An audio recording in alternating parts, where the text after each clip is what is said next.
Los conflictos entre arrendadores y arrendatarios o viceversa son nuestro tema central. Está con nosotros Ricardo Toro, él es profesor de Derecho de la Universidad Cooperativa de Colombia, y justo a las 2:10 pues vamos a tratar de responder la mayor cantidad de preguntas que llegan de parte de nuestros televidentes asociadas con el tema de los conflictos. Bienvenido, Ricardo, buena energía para usted, buenas tardes del sol. Muchísimas gracias. Ricardo, buena energía para ti, bienvenido. Ricardo, contémosles a nuestros televidentes de qué dice la ley del no pago de las obligaciones frente al arrendamiento, por ejemplo. Hola, muy buenas tardes. Primero que todo, muchísimas gracias por la invitación. Buenas tardes para los televidentes. A ver, ¿qué nos dice la ley respecto del no pago del canon de arrendamiento? La ley nos dice de que el arrendatario tiene unas obligaciones. Cuando decimos la ley, estamos hablando de la ley 820 del 10 de julio del año 2003, y manifiesta que si el arrendatario ha incumplido con el pago de los cánones de arrendamiento o incumple con alguna de las normas que la ley nos cita, el arrendador está en la potestad o en la posibilidad de iniciar un proceso de restitución del bien inmueble o iniciar un proceso ejecutivo para el cobro de las sumas adeudadas. Abogado, entonces, desde el punto de vista legal, ¿cuáles son esos derechos y deberes que debe conocer todo arrendador o arrendatario antes de firmar un contrato? Bueno, vital la pregunta. Hay unos derechos y deberes que deben de conocer las partes. Por ejemplo, el arrendador, ¿sí?, está en la obligación de entregar la cosa en buenas condiciones de uso, goce y disfrute, ¿sí? Y el arrendatario está en la obligación de pagar por ese uso y goce una contraprestación llamada canon de arrendamiento. En otras palabras, que la casa o el apartamento estén funcionando como debe ser, que no tenga ningún daño, y el otro, que se comprometa a pagar tal cual como está estipulado. Así es, el propietario se tiene que comprometer a entregar el inmueble en perfectas condiciones, servicios públicos al día, condiciones de salubridad que permita al arrendatario gozar de ese bien inmueble y el arrendatario pagar una contraprestación. Bueno, abogado, vamos a responder entonces rápidamente las preguntas de nuestros televidentes. Hoy son bastantes e intentaremos leer la mayor cantidad posible. Buenas tardes del sol, deseo saber si yo hice un contrato escrito por 1 año, pero mi inquilino ya lleva 6 años en la casa y no le volví a hacer contrato, o sea, le hizo el primer año y los otros 5 no le ha hecho. ¿Este que hice se renueva automáticamente? A ver, para nuestro televidente, si realizó un contrato por 1 año, el contrato se va prorrogando automáticamente año a año, ¿sí?, por el mismo término inicial. Allí no tendría inconveniente de ninguna clase. La norma manifiesta que la persona o el arrendador debe de informar con un tiempo prudente, la ley lo estipula, para que la persona haga entrega de ese inmueble. Igual obligación tiene el arrendatario para con el arrendador. Debe informar con un tiempo suficiente, 3 meses de anticipación al vencimiento para la entrega. Puede quedarse allí 6 años, 7 años, 10 años, siempre y cuando estén cumpliendo ambas partes con las obligaciones contractuales. Otras 2 preguntas. Buenas tardes, estoy de alquiler en una casa por medio de una inmobiliaria. ¿Viene la temida o tranquilidad de la inmobiliaria? Y ya les hablaremos de esto porque muchas personas pues tienen recelo y otras tranquilidad frente a las inmobiliarias. Y me quedé sin trabajo, estoy en mora, pero los intereses son muy altos, dice él. Ahora llevo viviendo 3 años ahí y me mandaron un informe de daños desde el inicio, o sea, perdón, he mandado un informe de daños desde el inicio de año, pero ahora dicen que los daños los debo arreglar yo. ¿Y por qué? Si son daños por deterioro ya de la vivienda, ¿qué hago? Dice él. Bueno, la persona inicialmente tiene una obligación contractual, debe de cumplir con esa obligación contractual. Normalmente las inmobiliarias tienen un mandato por parte del propietario para que administre el inmueble y dentro de esa administración está el recaudo efectivo de los cánones de arrendamiento. También tiene la obligación de percatarse de que el inmueble al momento de que sea entregado esté en buenas condiciones y que cumpla todos los requerimientos del arrendatario. Por lo tanto, si la persona desde el principio ha realizado, ¿sí?, una manifestación, ojalá expresa, o sea, escrita, a la inmobiliaria para que él realice las reparaciones, la inmobiliaria está en la obligación de cumplir con las reparaciones, so pena de que el arrendatario haga uso de la ley 820 y realice las reparaciones por cuenta propia y las descuente del canon de arrendamiento sin exceder un porcentaje claro que la ley determina. En este caso, un 30% del valor del canon de arrendamiento. Abogado, ¿qué cláusulas considera usted que deben ser indispensables para prevenir futuros problemas con el contrato de arrendamiento? Si bien es cierto, el contrato de arrendamiento se puede realizar de manera escrita o verbal, ¿sí? A la luz de la ley es perfectamente válida las dos figuras. Todo contrato de arrendamiento debe tener unos puntos claros y específicos en que las partes deben de colocarse de acuerdo. Primero, la determinación e identificación de las partes, ¿sí? Segundo, la identificación del inmueble, ¿sí? Tercero, la parte del inmueble que se va a entregar en arrendamiento, ¿sí? Sabemos de que hay inmuebles que se entregan en arrendamiento ya sea en su 100% o una parte de este. Se debe especificar el porcentaje de servicios públicos o si son en la totalidad de los servicios públicos que se va a pagar, ¿sí? Se debe determinar el valor del canon de arrendamiento, se debe determinar la forma en que se va a pagar ese canon de arrendamiento, cómo, cuándo, dónde, ¿sí? Y a través de qué medios se va a realizar ese pago. Son puntos importantes que se deben de tener a la hora de coordinar entre partes contratantes un convenio de esta naturaleza para evitar hacia futuro posibles inconvenientes y de pronto situaciones ya sea que pueda dirimir la justicia ordinaria o la justicia de paz, como nos lo manifiesta la ley 497 del año 99. Ricardo, a mí me llama mucho la atención que muchas veces cuando una persona va a aplicar para arrendar no sé, un apartamento, pongámoslo, o un local comercial, le piden de requisitos hasta que el Papa le haya dado la bendición. Y entonces todo lo que pueda imaginarse una persona, que 3 codeudores, que uno con propiedad raíz, que tiene que traer los recibos de esto, o sea, que un depósito por el doble del valor del canon. Yo no sé si hay un tema de regulación frente a esto o cada quien como es su inmueble puede poner los requisitos que quiera o que considere, basados en que hay personas que a través de un contrato pues dicen usted me debe pagar el arriendo, lo que acabas de describir, pero no sé si los requisitos forman parte de, y hay uno que me llama mucho la atención y es el de tiene que pagar un estudio y entonces la gente consigna, no sé, 50,000, pongamos 50,000. 50,000 para este estudio pueden consignar 100, 50 personas aspirando a alquilar un apartamento. ¿Qué pasa con ese dinero y por qué esto es tan común de un tiempo para acá? Antes no funcionaba de esa forma. Ok, muy bien. Muchas gracias por esa pregunta tan importante para nuestros televidentes.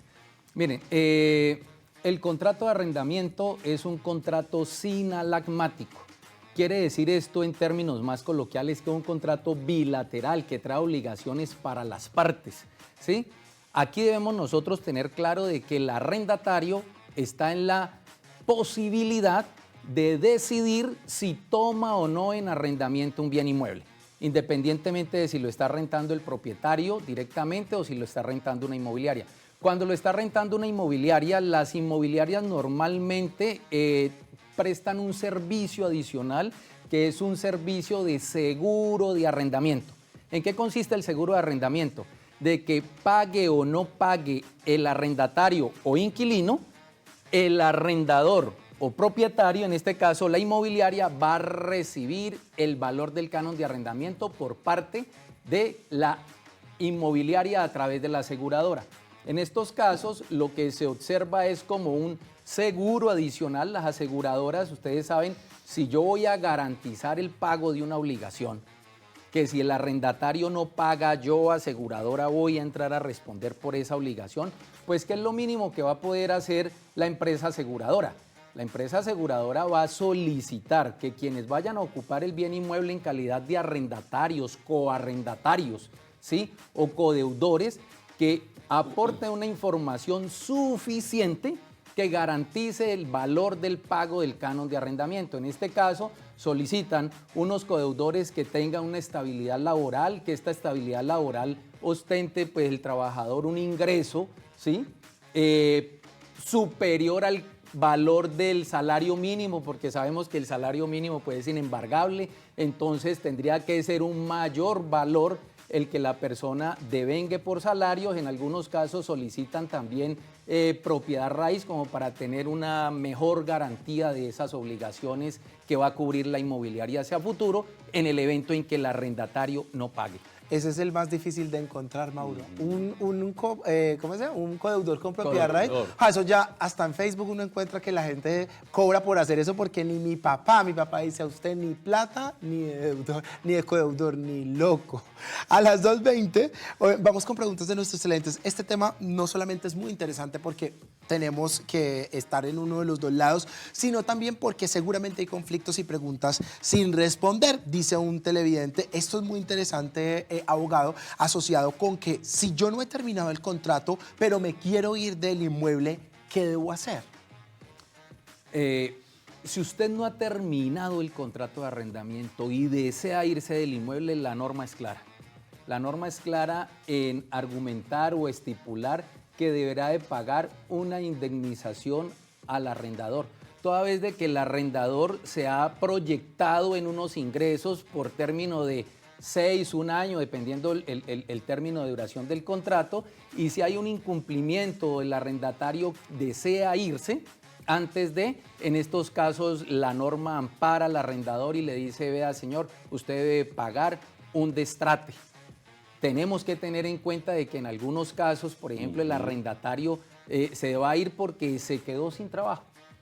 Entonces, aquí nosotros, ¿a qué invitamos? ¿A qué invitamos? Y aquí juega un papel importantísimo la justicia de paz, y es llamar a las partes a conciliar. Los abogados en derecho también llaman a las partes a conciliar. El juez de paz llama a conciliar, ¿sí? Desde la equidad, el abogado llama a conciliar desde la normativa y dicen, coloquémonos de acuerdo para efectos de tratar de impactar lo menos negativamente posible la sociedad desde condiciones de quién gana o quién queda vencido. Hay un motivo justificable ahí, abogado, pero cuando no hay, ya para terminar, abogado, conozco el caso de alguien que alquila un local, le está yendo súper bien y entonces el propietario le subió 3 veces el canon. Ah, y no, sí. se me va, como le está yendo bien, entonces le subió 3 veces. Entonces, la pregunta es, ¿qué tan protegido está el arrendatario frente a aumentos injustificados del canon?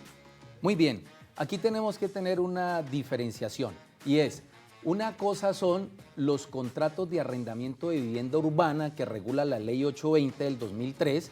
Ese contrato de arrendamiento no podrá tener un incremento desmesurado, toda vez de que la misma norma manifiesta que se podrán hacer incrementos en el canon de arrendamiento del 100% del incremento del índice de precio al consumidor del año inmediatamente anterior. O sea, ahí la norma lo tiene claramente estipulado. Cuando estamos hablando nosotros de contratos de arrendamiento del local comercial, allí las partes llegan a un acuerdo y ese acuerdo es en el que ellas pueden manifestar cada que se venza el término inicial del contrato o cada año vamos a hacer un incremento en el canon de arrendamiento igual a lo que acuerden las partes. Si nosotros acordamos que el incremento va a ser el índice de precio al consumidor del año inmediatamente anterior más 5 puntos, perfecto. Pero si el arrendador desconoce eso que las partes han pactado, el Código Civil es clarísimo en el artículo 1602 donde manifiesta que lo que las partes acuerden es ley para ellas. Y si manifestaron que es el 5% o el índice de precios más 5 puntos, pues a eso se deben atener. El arrendador no podrá realizar un incremento por encima de esto porque el arrendatario podrá llegar a solicitar que se le respete su derecho, a no ser de que haya pasado ya mucho tiempo, 10 años, 15 años, y los arrendadores están también en el derecho de llamar a su arrendatario a un proceso judicial a lo que se conoce como el proceso de regulación de la renta. Hablemos rápidamente y para finalizar acerca del pedir. Ese término es muy chistoso porque la gente dice, no, me pidieron, estoy buscando apartamento porque me pidieron. Y lo digo porque un televidente nos cuenta la historia de su hermano, dice que su hermano llevaba 40 años viviendo en el mismo inmueble, que murió el dueño del inmueble y la familia del dueño le pidió. O sea, ¿cuánto tiempo se tiene para salir del inmueble uno? Y también si es como lo que se hace en el tema laboral y es el pagar el preaviso. Ok, bueno. En contratos de arrendamiento no tenemos un tiempo estipulado. La norma no nos ha estipulado decir, vea, usted podrá quedarse aquí 10, 20 años y las condiciones van a cambiar. Hay una condición que varía y respecto de indemnizaciones en contratos de arrendamiento de vivienda urbana, y es que cuando la persona lleva más de 4 años ocupando el bien inmueble, desde el tema de las indemnizaciones, ya no pagará los 3 cánones de arrendamiento, sino 1.5 veces el canon de arrendamiento. Ahora hablábamos acerca de los depósitos. El depósito, la norma ha sido insistente, ¿sí?, en manejar la prohibición de los depósitos para que todos los televidentes lo tengan clarísimo. Ese es otro tema muy importante porque muchos televidentes estaban preguntando si pedir depósito es legal. El depósito a la luz de la norma no es permitido, ¿sí? Ya tenemos con el contrato suficiente garantía, ¿sí?, que pueda entrar a darle tranquilidad al arrendador. Y por lo tanto no está permitido ese depósito. Algunos arrendadores confunden la figura del depósito con la figura de algunas cauciones en servicios públicos que trata la misma norma, pero como es desconocida la norma, entonces tratan de acomodar a su amaño esta figura tratando de que las personas dejen un depósito que a todas luces es ilegal. Pues muchísimas gracias, Ricardo, por hoy habernos dado desde su enfoque profesional luces acerca de este tema muy importante. Además, para finalizar, yo digo que muchas veces la gente cuando necesita arrendar de urgencia, pues el otro se aprovecha de su necesidad y entonces le dirá, págueme 4 meses por adelantado, tráigame una carta laboral, tráigame esto, hágale aseo a mi casa. Hay muchas condiciones frente a, pero creo que lo más importante y que hemos aprendido el día de hoy es que se puede conciliar basados en 2 aspectos, uno con un abogado o con un juez que permitirá, juez de paz que permitirá pues que esto se lleve a cabo. Un saludo para todos nuestros televidentes, realmente son demasiados los mensajes que nos llegan, abogado, pero ahí estamos. Para colaborarles a las 2:27, buena energía, siempre bienvenido. Abogado, buena energía, muchas gracias.